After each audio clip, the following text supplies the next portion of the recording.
Hello, hi, bonjour, welcome to Swiss Adventure, or welcome back to Swiss Adventure.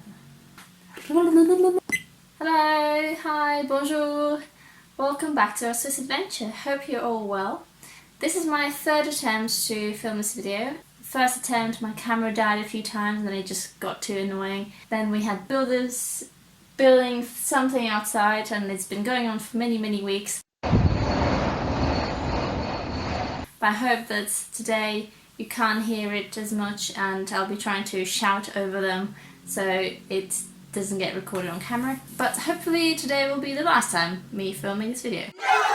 Today is going to be the first video of the series about how to move to Switzerland. These videos will be based on our experience of moving from the UK to Switzerland. I'll also mention various different options that are available that we personally didn't take, but I won't be able to comment too much on those because obviously we didn't choose to use these options. And today I thought maybe it's good to talk about some basic things that you should arrange, you should think about, organise before you move to Switzerland. They will not cover everything you need to survive here, but hopefully that will be covered in further videos. If you're watching this video, hopefully that means that you have decided to move to Switzerland, or you've just found out that maybe you got accepted into university here, or you got a job here. In any case, I'd like to say congratulations. You are going to have a great time here and it's going to be definitely an adventure, and hopefully the reason why you're here is because you wanted to learn more about how to prepare for this move. Oh my god. Our neighbours are so loud, this is ridiculous. So as I just said, congratulations. Now it's time to start preparing. First step I would recommend in this whole process is to arrange some sort of document or shared document if you're moving with someone else, or maybe some sort of notebook or something like that, where you can actually capture all the information that you find as you're researching about this country, making your moving arrangements. And you can split it into different sections. Maybe here I'll just include what we did when we were preparing for moving here. And we found that there were so many things that we had to think about and we had to sort out, that if we were to try to keep it all in our heads, it would just be absolutely impossible to do that and not forget anything. And also the more you try to do that, you're just stressing yourself out. So write things down somewhere in one file. It doesn't have to be anything sophisticated. You could just use Word document, or you can use an Excel spreadsheet, or anything that suits you really. As part of this process of researching and writing things down, make sure you speak to people, not just read about things online, because it might be actually that when you talk to people around you, it turns out that they know someone who used to live in Switzerland or who has maybe spent some time there. As we're arranging our move to Switzerland, we thought that there won't be many people that we know that have lived in this country or maybe nearby, but actually it turns out there's quite a few. It's just we didn't know because we didn't ask. So the main tip here is talk to people and ask, and then you might find out that actually you can get some help. Now the second thing that you should think about and find out is whether your future employer or your future university is providing any sort of relocation help. Are they giving you any money to help with this? Are they organising anything for you? Are they able to fill out any forms for you? Just ask for their help and see what they say. It might be that, yes, they are able to help you with lots of things and maybe organise accommodation for you, or it might be that no, they're not doing any of that, but at least you know whether to expect any assistance from them. The reason I'm mentioning this is because I've heard of a lot of stories where people have moved here to work, for example, and their future employer actually helped to arrange their stay here, for example, or they helped to pay for the relocation company and various things like that. In our case, we unfortunately didn't get any of that, so we had to arrange everything ourselves, but it's different for each situation and each person. The next thing that you should think about or maybe assess as you're sort of deciding that yes, you're moving to Switzerland, I'm getting this job, or I'm going to this university, assess whether you have enough savings or whether you'll be earning enough as you move here in order to support your life here, because Switzerland is one of the most expensive countries in the world. So you don't want to end up coming here and then not being able to afford, traveling around or exploring places or going out for food or whatever you fancy. And The reason I'm mentioning this is because as we were reading up about living here, we're finding more and more things that you have to pay for that you don't have to pay for in the UK, for example. There's a few main cost contributors to sort of living in Switzerland. So one of them is definitely your accommodation, which will be your biggest contributor. So this could be renting, for example. And normally, if you're renting, your company that you're renting from, your landlord, your agency, wouldn't really allow you to spend more than a third of your income on rent. Another big chunk is your transport. If you're going to live somewhere where you're going to work and nearby, then obviously it wouldn't be such a big problem, but there's lots of people here, for example, who live in Neuchâtel and then they travel to Lausanne, and trains here are obviously also expensive, so you have to account for that when you make your approximation of how much you can afford to spend on various things. Another thing is health insurance. In Switzerland, you have to get private health insurance, so you don't have anything like an NHS, for example, like there is in UK. It could range anywhere between, I'd say, 250 to 290 francs per month per person to have this insurance. The next big part of expenses and of living here and anywhere really is the sort of the living expenses. So your food, your travel, your entertainment, all of that is going to cost more than probably where you lived before. So all these costs that I have mentioned, they will obviously vary depending on your situation, they'll vary depending on the area of Switzerland you're living, but it's quite easy to find the averages and approximate estimations of how much you spend on each of these things in different places, so you can always just Google them. Once you have considered all these cost factors and you still want to proceed with moving to Switzerland, now it's time to actually get planning and arrange things for your move. First thing you need to arrange is your passport. If you are from the EU, that means that you'll probably be part of Schengen area, which means that you can cross the Swiss border with no problems at all, and you can actually even stay in Switzerland for up to 90 days here as a tourist. You're allowed to do that and no one's going to ask you anything. So for people from EU, it's quite easy. If you come from the outside of the EU, from what I understand, you have to have a visa. And obviously you need to make sure that you apply far in advance, that you have this visa ready for when you are going to move.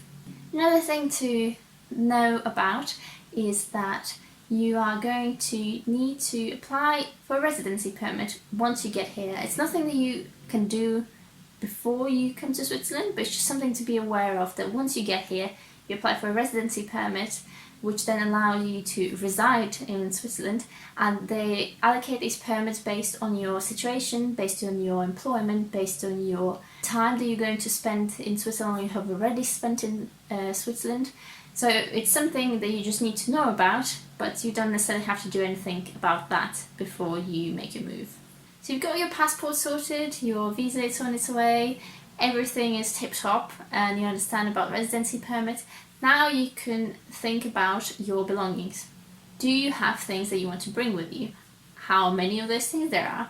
Are you selling everything and just moving with a few suitcases? You need to make this decision quite early on, because it will affect quite a few of other things. There's various options for moving your stuff if you decide to do so. I would say there's two main ways to do it. One of them is to hire a removals company, and another way is to do it yourself. Obviously, these options might not be possible for you depending on where you live. But for us, because we moved from UK to Switzerland, both options were okay, they were both possible. We decided to go with do-it-yourself method, and it worked well for us. I think I will make a separate video talking about removals and how to do it yourself and how to hire a van. I don't want to dwell on it too much here. But to sum up, so the main pro for hiring a removals company is that they do everything for you. It's a method that creates less stress for you, and it also eliminates quite a few mistakes you might make or things you might forget, because you have professionals who have done this before many times and they know what they're doing. But then there's a con, which is they will charge you for it. They will charge you for all this convenience of having your stuff moved by someone else, and they will also vary the price of your removal based on whether you are going to lift the boxes yourself or are they going to load the van, and same on the other end, are you going to unload the van or are they going to do it for you? It is definitely a good option to consider, especially if your company, for example, is happy to pay for it, because it's just easier. Unfortunately or fortunately, we decided to go with the second option, which is do it yourself. And the main con for that is that you are more flexible to decide what you're moving, when you're moving it, how much stuff you're moving, what day you're moving it on, etc. Just give you more flexibility and control over the whole process. But obviously then there's a con that, you do it yourself. That means you do it all yourself. You have to organize everything yourself, you have to plan everything yourself, you have to drive yourself, and if any of these things go wrong, you only have yourself to blame for what goes wrong. Once you've decided whether you're going to move your stuff or not and how you're going to do it, you can then start planning your travel there. Are you going to fly there? Are you going to need train tickets, bus tickets, any of those things? Book your tickets as far as in advance as you can, because that will mean that you have another thing ticked off and you can just move on with your other arrangements. And obviously if you're going to move your belongings yourself in a van or in a car, that means that you might not even need any sort of travel arrangements in terms of flights or trains, because you'll just be in the vehicle that you'll be moving your stuff in. Once you know how you're traveling and you maybe already have your tickets, you can start looking into different accommodation options. There's lots and lots of different possibilities for when you move to Switzerland of where you can live, but I think in general they can be split into two different options. So one option is you arrive to Switzerland and you move into somewhere where you're going to stay for a long time, let's say a year, or the whole time you're planning to be in Switzerland for. It's a sort of a long-term accommodation and you have it pre-arranged so that you only have to move from your country to Switzerland and that's it, that's done. Then there's another option, which is as you arrive to Switzerland, you first go into some sort of short-term accommodation, you stay there for a bit and then you move to your long-term rental, for example. And both options are viable, both options are possible, but obviously there's lots of pros and cons to each option, and also the cost varies for those, and the complexity as well is a big factor to consider. If we are talking about long-term options for accommodation in Switzerland, one of them is probably the option I know the least about, is buying a property. It might be that actually you're buying a property in Switzerland, you're moving here to retire, or there's some other situation, but unfortunately I can't really speak much about it because I've never met anyone who's done that. Another option is to rent a flat or a house somewhere here in Switzerland. This is possible to do straight away for long term, and I've heard of people doing that. However, there's obviously a lot of planning that you have to do beforehand, and you need to make sure you have the right documents and you're able to make an application straight away. But what I've heard happens is that you come to Switzerland maybe a few months, weeks before you're planning to actually move here, and you view a few properties and then you decide you want to rent one of them and you make an application straight away. And some agencies might accept you and might not mind that you haven't even moved to Switzerland yet. But if you have a job contract already secured and they see that it's legit, that you're definitely moving to Switzerland, they can accept you, and then you can just move to Switzerland, move straight into your new flat, and it could just be tip-top and sorted.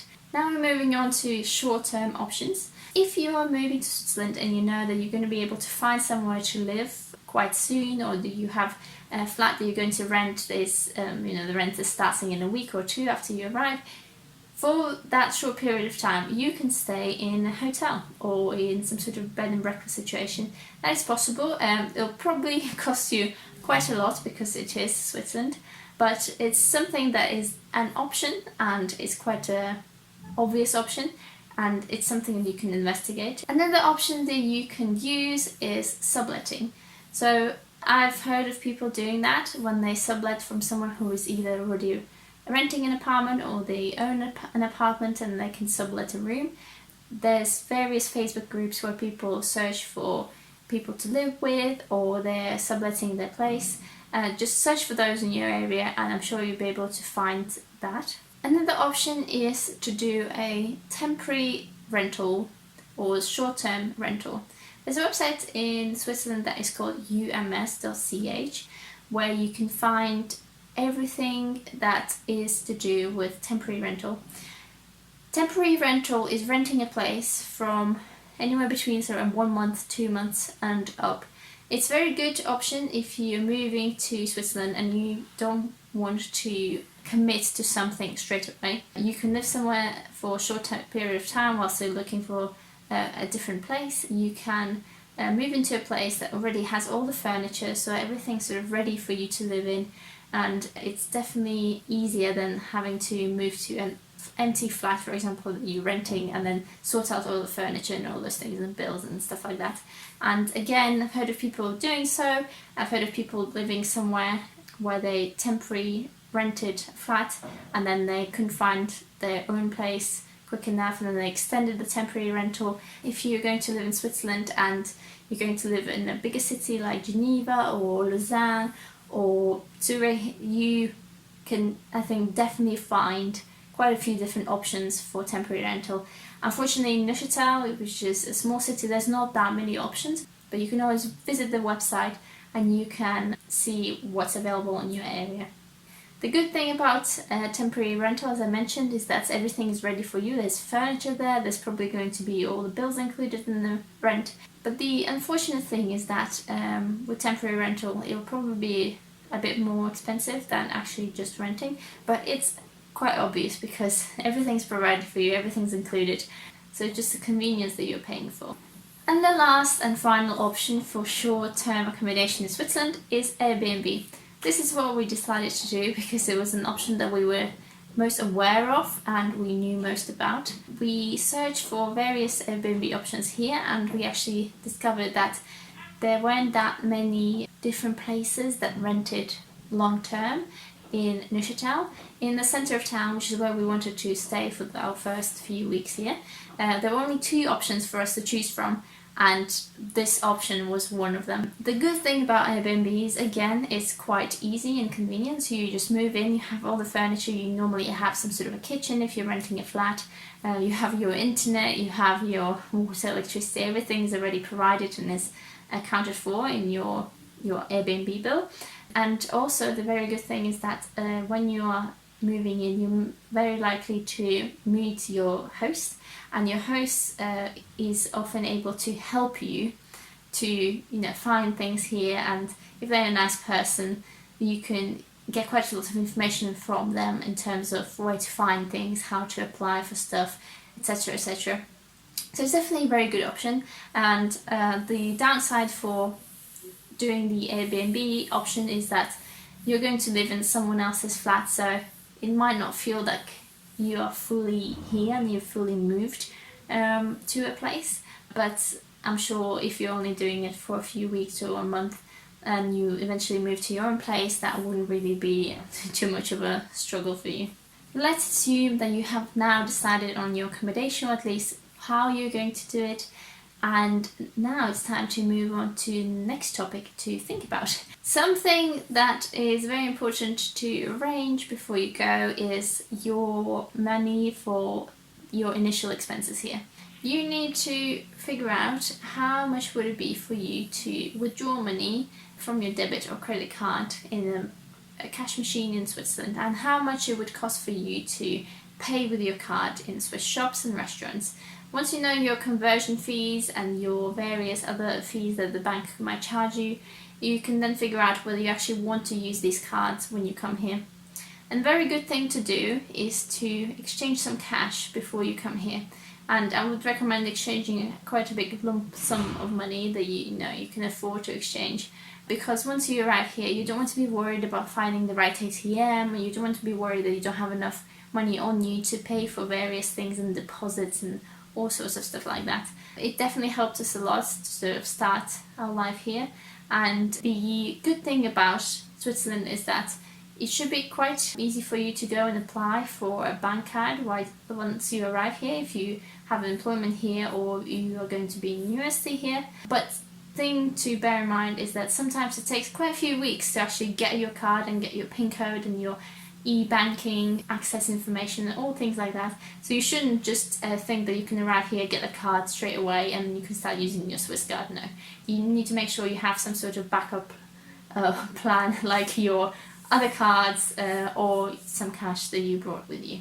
So we have talked about accommodation, we've talked about moving here, moving your belongings here, money, and now it's time to talk about the last topic I wanted to cover today is documents. Before you come here, and also during the process of moving here and as you live here, you will have to fill out quite a few different forms and documents, and you'll be asked for various things, and that is just normal. Prepare yourself for that because Switzerland is quite a bureaucratic country. There's lots of different forms for all sorts of reasons, and sometimes there's not even a reason to have a form, just it's fun to have a form apparently. I just wanted to warn you of that before you come here. And there's a list of documents that you should definitely take with you. You should definitely print out before coming here. And I would like to go through that list now. I have my list here, so I'll just be checking with it to make sure I didn't miss anything out. First thing that I already mentioned is a passport. With or without your visa, depending whether that's required. That is an obvious one. So the next document you should have with you is a bit of a less obvious one. It's a birth certificate, and you need to have it in order to register yourself for a residence in Switzerland. We didn't know that was a must, so we didn't bring these documents with us, but fortunately we had scanned versions of those and they were okay. So it doesn't have to be the original, you just have to have it on something. And also it doesn't necessarily have to be in one of the Swiss languages. At least for us, they didn't seem to mind. If it's in a European language that is easy to guess, then they might be able to decipher it and be okay with that. Another thing that you must have with you is your either job contract or university offer letter, or something that basically will prove the reason why you're going to move to Switzerland and why you're making this move. If you don't have it, it'll be quite difficult to explain to them why you're coming here and trying to register to live in that country. So any sort of communication you have with your future employer, any sort of contract, offer letter, have it all with you. It'll be all very great proof to the Swiss government that you are a legitimate person that's trying to live here for a real reason. Following on from that, it will be very good for you to obtain a letter, a guarantee letter from your employer, which will basically say, me so-and-so approve that so-and-so is coming to work with us for a certain amount of time, if it is limited with time, and they're going to earn so much and so much in a year, and we say that yes, this is true. This letter is quite important for applications for rental, because when you're trying to rent in Switzerland, they'll always ask for you to have some payslips with you, let's say 3 last payslips of working in Switzerland. And when you arrive here, obviously you won't have those payslips, and whatever payslips you have beforehand, they don't mean anything because they'll be from a different country. And in order to replace these payslips, you would then use this document as a proof that your employer is definitely going to employ you and they're definitely going to pay you. Another thing you should bring with you is your confirmation of accommodation that you are staying in as you move to Switzerland. So this might be your reservation of your Airbnb booking or your reservation of your temporary rental, some sort of a document which will mention your name, which will mention the address, and will basically show that you are moving to Switzerland and you actually have somewhere to stay. Have it with you because you'll be asked to show a proof of your address in such way. So another thing to take with you is some passport size photos. You'll be asked for those when you register and you get your residency permit. You'll be also asked for those if you get a travel card in various places. If you are prepared enough, make those before you move here. You can always obviously get them done here, but they'll just be a bit more expensive than probably the country you come from. And at least it's one less thing to worry about when you move here because you already have them printed with you. The last thing on the list of documents you should definitely have with you is a document, or it's a form that you complete, which is called, I think, a transfer of domicile. I'll definitely include it here and also include it in the description box below. It's a form that you complete when you move your belongings here. You have to show it as you cross the border or as your removals company crosses the border in order to allow for the stuff to be brought in tax-free. And it is available on the governmental website, and actually it's not too difficult to find. And 2 more little things to mention is when you move here and when you arrive here, You might feel a little bit lost, A, because it's a new place and you don't know how to get around, and B, because you don't know the language or you're not very good at the language of the area you're going to be living in. And something that is very good to do, and this doesn't matter what country you move to, is get some offline maps and offline translator. And I know it seems like such a silly thing, but it's definitely something you shouldn't forget about. And if you have it prepared before you go, when you arrive here, it will definitely help you to feel a bit more comfortable and feel like you can find how to come back home because you have a map, and also make you able to speak to people in the shop or understand, you know, the food you're buying or silly things like that. So it's been a very long video. It also took forever to film. Hopefully it could be helpful to some of you. Hopefully it mentions most important points that you should arrange and organize before you move to Switzerland. If you have any questions about anything, you can always post them down below. Also, if you want to know any links or any useful information that we found in this process that relate to what I was talking about, I'll include everything in the description box below, so make sure you check those out. If you have any resources that you found, that you know of, that you've used, and you want to share them, make sure again to comment down below. And I think that is it. I'm going to say goodbye and finally stop talking to myself. I will see you very, very soon. Goodbye.